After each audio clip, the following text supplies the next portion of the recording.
Good morning, ladies and gentlemen. My name is Rabecca Nachinga, and I'm joined by my colleague Lenganji Nalwimba as we present today. Our project title is The Determinants of Gender Disparities in Financial Inclusion in Zambia. Our research was motivated by a study that was conducted by the World Bank that showed that 63% of Zambian women did not use formal financial services or products. However, our research is aimed at shedding more light on gender disparities being faced in Zambia and also to contribute to the already existing literature on the subject matter. Here are the key terms that were used during this study, and here are their definitions. Financial inclusion. This is availability and equality of opportunities to access financial services. Disparity. A noticeable and usually significant difference or dissimilarity. Gender. This refers to the socially constructed characteristics of women and men. Financial products and services. These are contracts that are provided to consumers and businesses by financial institutions. Financial literacy. This is a confident understanding of financial concepts that leads to an overall sense of financial well-being. Our problem statement. The World Bank in 2018 had reported that 1.7 billion adults worldwide are unbanked, and almost half of this population included women, especially those from rural areas. A study conducted by the Financial Sector Deepening Zambia 2015 indicated that financial inclusion in Zambia is still a challenge and that women are the most disadvantaged as compared to men. It was reported that 53.3% of women were financially excluded, while men stood at 46.7%. The National Financial Inclusion Strategy also reported that men are significantly more likely than women to use bank services, electronic payments, and formal borrowings that aid in financial inclusion. Now, Zambia has for so many years now made efforts to include all genders into the use of financial services and products. Despite these efforts, there has been a persistent gap between men and women when it comes to the access and usage of financial products and services. Therefore, it is for this reason that we seek to investigate the determinants of gender disparity in financial inclusion in Zambia. During our research, over 40 journals were read, and the following three were of main focus. The first one being the determinants of gender disparities in financial inclusion. These were insights from Tanzania, authored by Florence Ndolwa, and the findings of this research were that gender disparity is caused by women being poor, less educated, less employed, and more dependent than men. More women than men have no formal education, hence decreasing their likelihood of accessing formal financial services by 58.4%. The second journal that was analyzed was an analysis of financial inclusion of women in the SADC region, authored by Fanta and Kingston, and the findings of this research were that gender affects financial inclusion even after controlling for individual characteristics, suggesting existence of gender biases in the region. Lastly, we also looked at the financial inclusion gender gap in Ethiopia, which was an evidence from decomposition analysis authored by Handi and Tulu, and the findings of this research were that lower education, lower employment, lower age, and lower earnings amongst the females in Ethiopia prohibited them from using financial services and products. The objectives of this study were, number one, to examine gender differences in the access to and usage of financial products and services. Number two, to examine the level of education in demand to and access to formal financial products and services with regards to both genders. And lastly, it was to assess how the level of income affects financial inclusion with regards to gender differences. Here are some of the underpinning theories that were relevant to our study, and the first one being the social norms theory. Now, this theory aims at understanding the environmental and interpersonal influences as a way to change an individual's decision-making behavior. Now, it is important for us to understand that the social norms have a great potential to influence financial inclusion.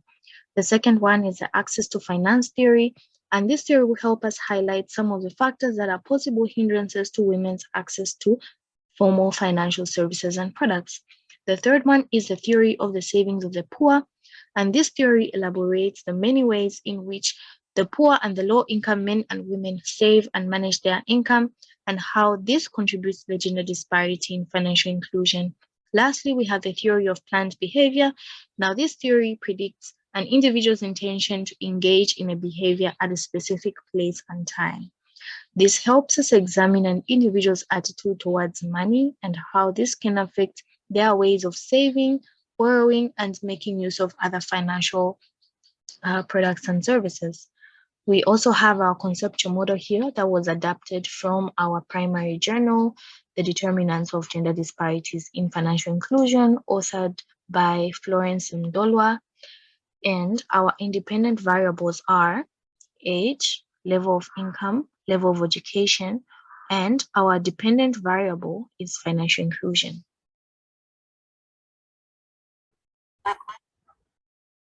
Based on our context of interest, as well as the theories that were used in this research, we developed three hypotheses.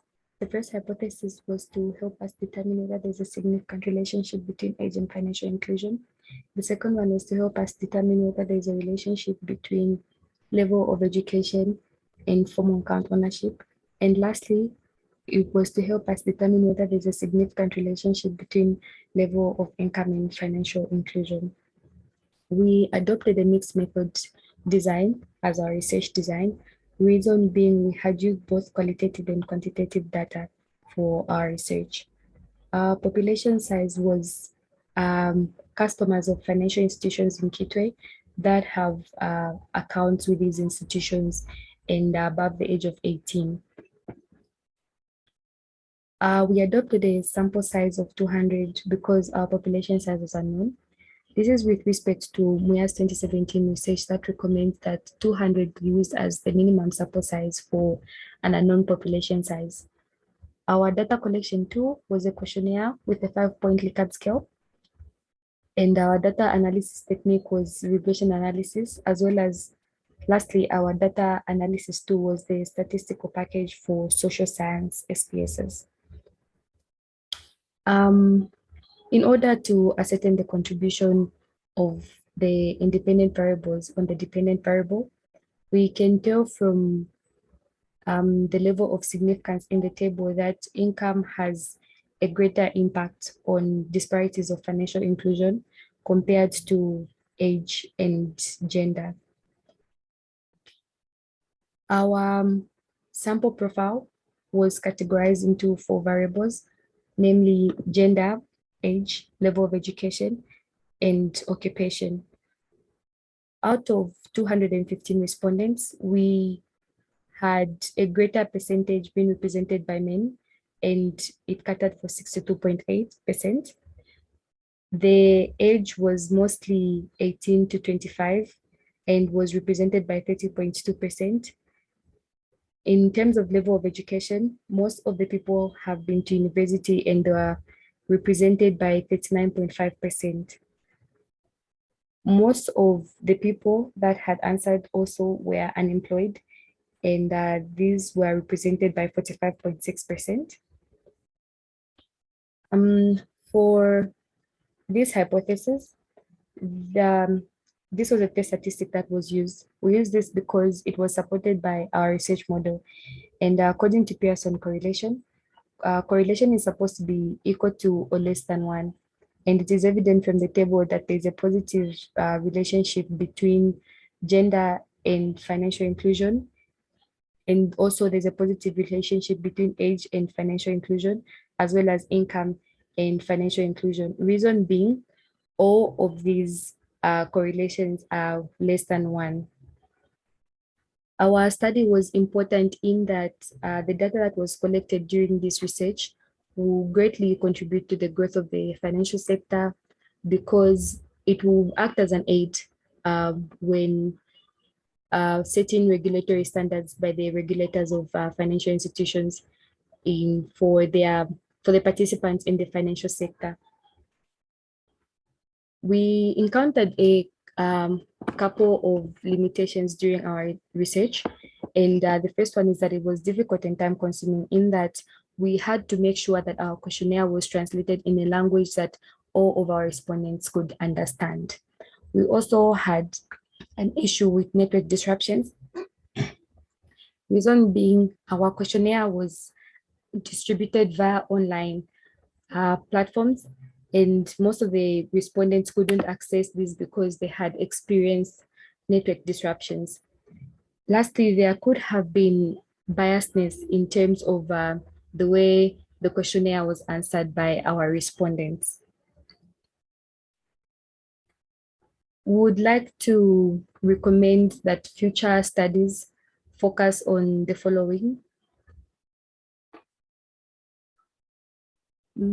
Firstly, they should look into factors that affect financial inclusion of women from the supply side, in terms of the products and services that financial institutions have to offer to their customers in order to ensure that women fully participate in financial inclusion.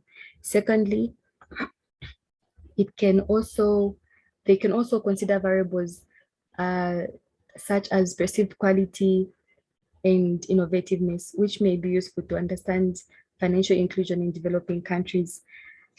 Despite having carried out this research, there's still room for other researchers to research on other determinants of gender disparities in financial inclusion, rather.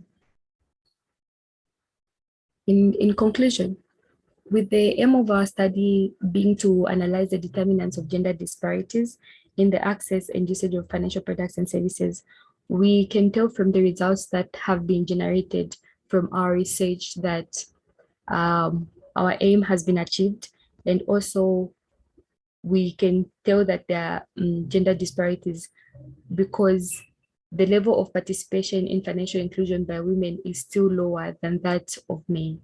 Thank you very much.